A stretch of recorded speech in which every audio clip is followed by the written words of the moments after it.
महत्वाची बातमी थोड्याच वेळामध्ये आता 300 खासदारांचा मोर्चा निवडणूक आयोगावर धडकणार आहे। संसद भवन ते निवडणूक आयोगाच्या कार्यालयापर्यंत हा मोर्चा निघणार आहे। निवडणूक आयोगाकडून इंडिया आघाडीला भेटीसाठी दुपारी 12 वाजताची वेळ देण्यात आली आहे।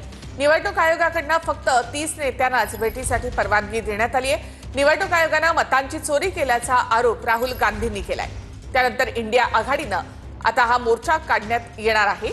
संसद भवन ते निवडणूक आयोगाचं कार्यालय असा हा मोर्चा निघणार आहे। थेट आपण दिल्लीमध्ये जाऊयात आमचे प्रतिनिधी प्रमोद जगताप यांच्याकडे। प्रमोद, काही वेळातच आता हा मोर्चा निघणार आहे संसद भवन ते निवडणूक आयोगाचं कार्यालय।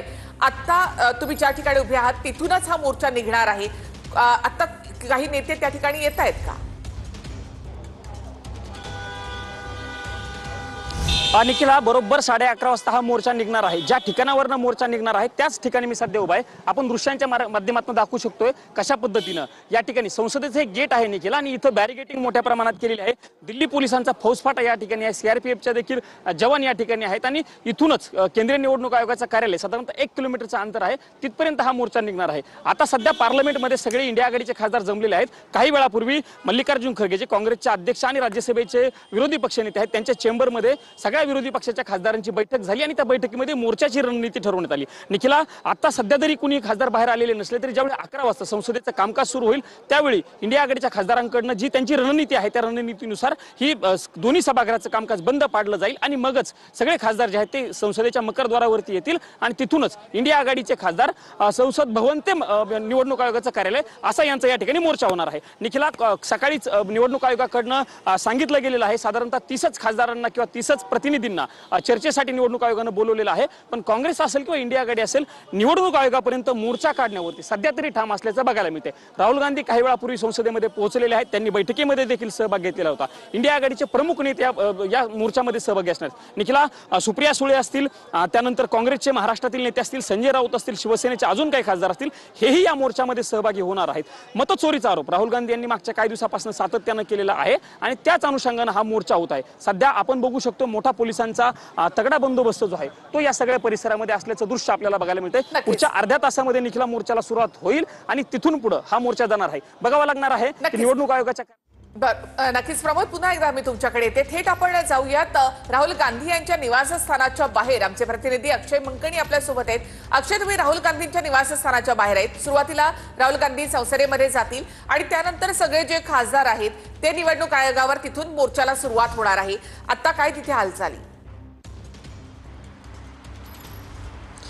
नक्कीच निखिला, आपण पाहू शकतो की मतांच्या चोरीच्या संदर्भात गेल्या आठवड्यात राहुल गांधींनी पत्रकार परिषद घेऊन निवडणूक आयोगाकडनं कशा पद्धतीने मतांची चोरी झालेली आहे या सगळ्या संदर्भातला डेटा जो आहे तो कागदपत्रांसहित पत्रकार परिषदेमध्ये उघडकीस आणलेला होता। आणि त्यानंतर आज पुन्हा एकदा सोमवारपासून संसदेचं अधिवेशन आहे, आणि संसदेच्या अधिवेशनामध्ये आज विरोधी पक्षांकडनं निवडणूक आयोगावरती मोर्चा काढला जाणार आहे, आणि त्याकरताची तयारी जी आहे ती गेल्या आठवड्यापासून सुरू होती। आणि आता थोड्याच वेळात राहुल गांधी जे आहेत ते आपल्या 5 सुनहरी मार्ग या निवासस्थानामधनं निघतील आणि संसदेत जातील। तिथे सगळ्या विरोधी बाकावरच्या खासदारांची बैठक होणार, आणि त्या बैठकीनंतर 11:30 वाजता संसदेपासून ते निवडणूक आयोगाच्या कार्यालयापर्यंत असा पायी मार्च जो आहे, आंदोलन जो आहे तो होणार आहे। आणि एकंदरीतच जवळपास विरोधकांची संख्या, खासदारांची संख्या जी आहे ती मोठी आहे। राज्यसभा आणि लोकसभेमध्ये जवळपास दोन्ही सभागृहांचे मिळून जवळपास 300 खासदार आहेत, आणि या सर्व खासदारांची ताकद जी आहे ती या सगळ्या आंदोलनामध्ये आपल्याला दिसणार आहे। आणि या सगळ्या आंदोलनाची तयारी देखील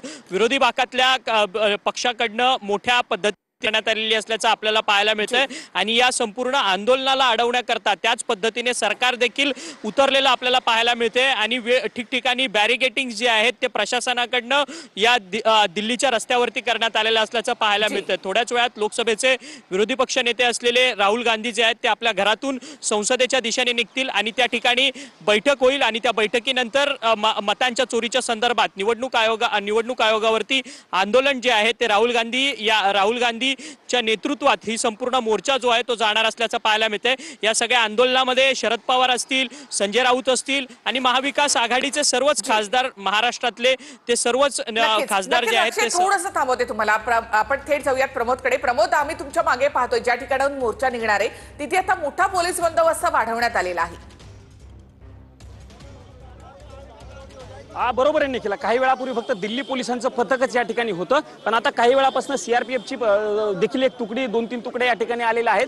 मोठ्या प्रमाणावरती पोलिसांचा बंदोबस्त ज्या ठिकाणावरनं मोर्चा निघणार आहे, म्हणजे हे संसदेचं गेट आहे, या गेटपासून पुढे खरं तर माध्यम प्रतिनिधींना जाऊ दिलं जात नाही. इथून निखिला साधारणतः 100 मीटरच्या अंतरावरती संसद आहे आणि तिथपासून हे खासदार चालत येणार. इथून पुढे माध्यम प्रतिनिधींना जाऊ दिलं जात नाही.